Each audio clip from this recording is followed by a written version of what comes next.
Just like the good is often buried when learning about someone perceived as bad throughout history, the same often occurs when learning about good people, where we will wrongfully ascribe actions to them and neglect the negative aspects of their life. Today, I will go through the top 10 lies commonly propagated about beloved American presidents. And without further ado, number 10. William Henry Harrison died of pneumonia. Although it is commonly believed William Henry Harrison gave the longest inaugural speech in presidential history of nearly 2 hours, and because of the cold and raining, Harrison developed pneumonia and died a month later.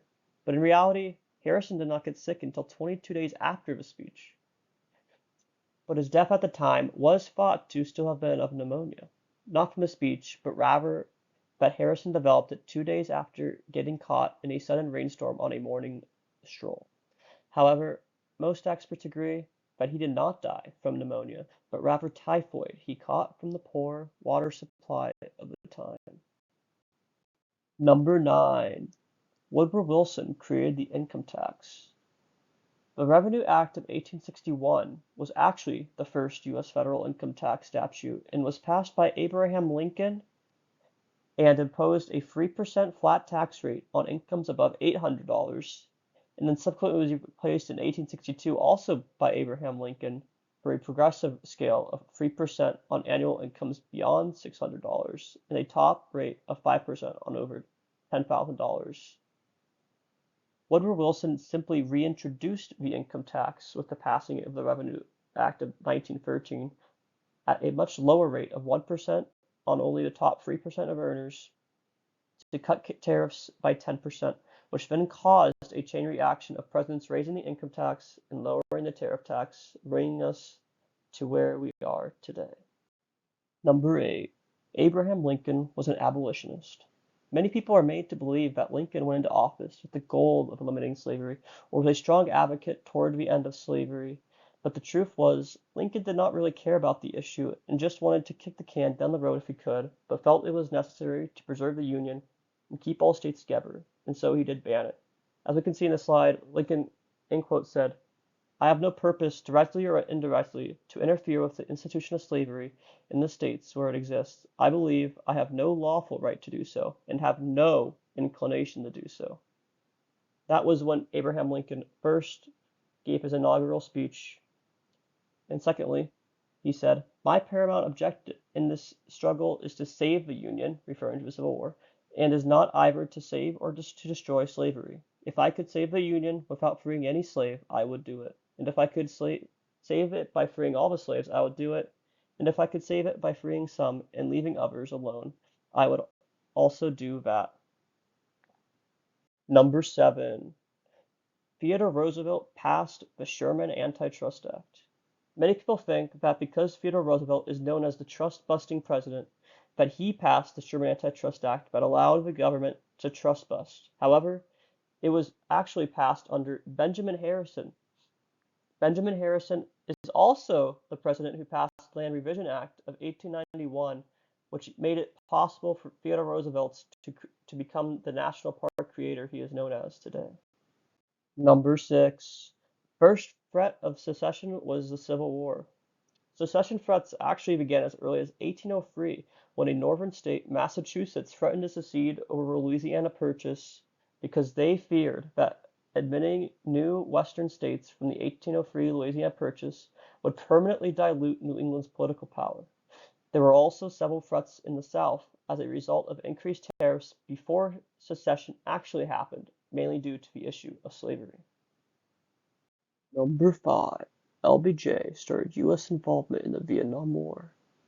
Although it is true that LBJ had greatly increased American involvement in the Vietnam War, U.S. involvement in the war started with Dwight D. Eisenhower, supporting South Vietnam financially, with weapons, and with training. JFK subsequently escalated U.S. involvement in the war before the USA sent in American troops under LBJ.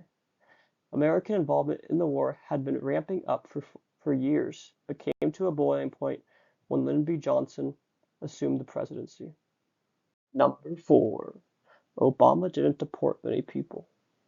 Obama has deported 3 million illegal immigrants over 8 years, and thus far President Trump has deported 1.5 million illegal immigrants via ICE raids, meaning ICE has deported twice as many people under Obama and a higher amount of deportations per year, making it the most out of any president at around 375,000 per year for Obama and 300,000 for Donald Trump.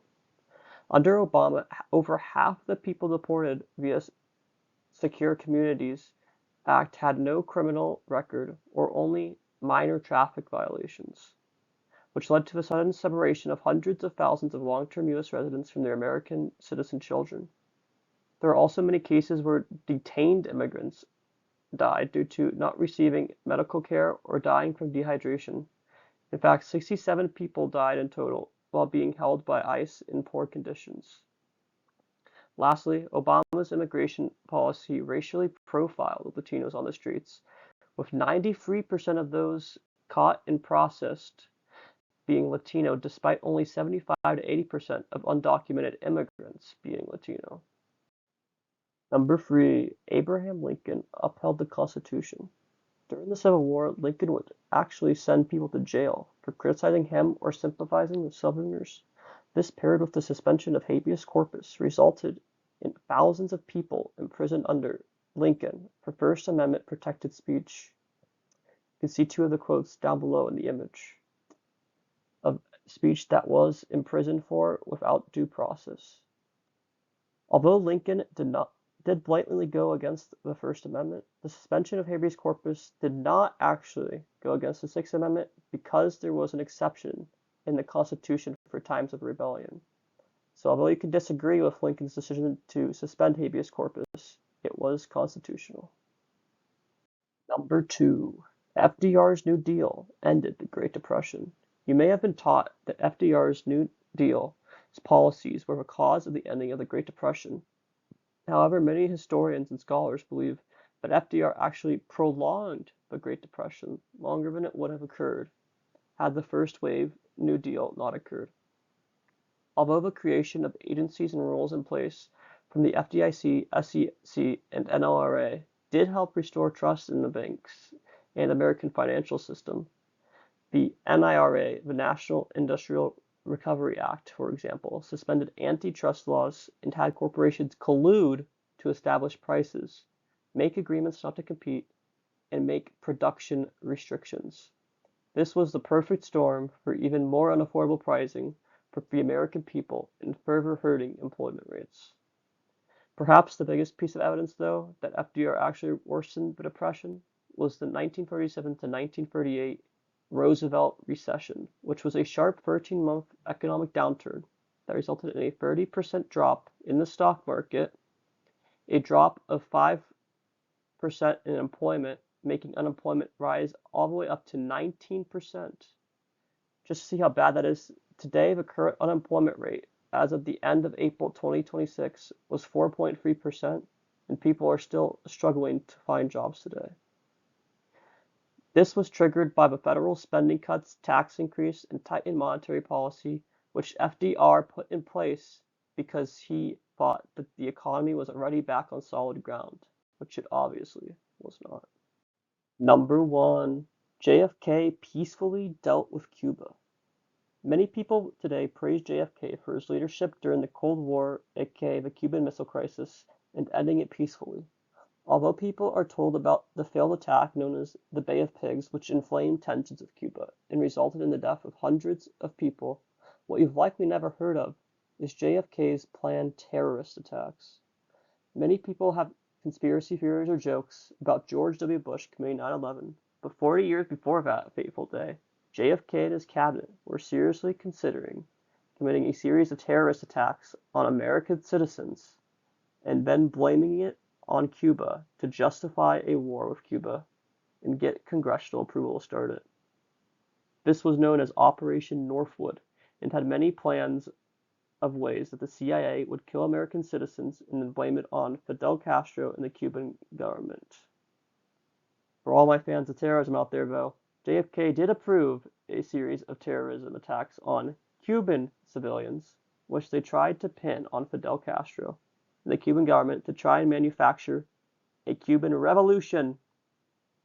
This was known as Operation Mongoose and included assassination attempts on Fidel Castro, propaganda spread out throughout Cuba, and destroying of farming plantations where Cubans would get their food, bombing industrial infrastructure, and disrupting supply chains within the country, basically devastating the economy and killing many civilians. These operations were actually one of the main reasons the Cuban Missile Crisis even happened, as Cuba and the Soviet Union were worried that the United States would try to invade and take over Cuba because of the Bay of Pigs and Operation Mongoose. The defusal of the Cuban Missile Crisis, widely cited as JFK's greatest accomplishment, was also in large part caused by him and his administration's actions in Cuba. If you like this video, drop a like, subscribe, check out my other content, and put in the comments what was the craziest thing that you learned from this video. Goodbye.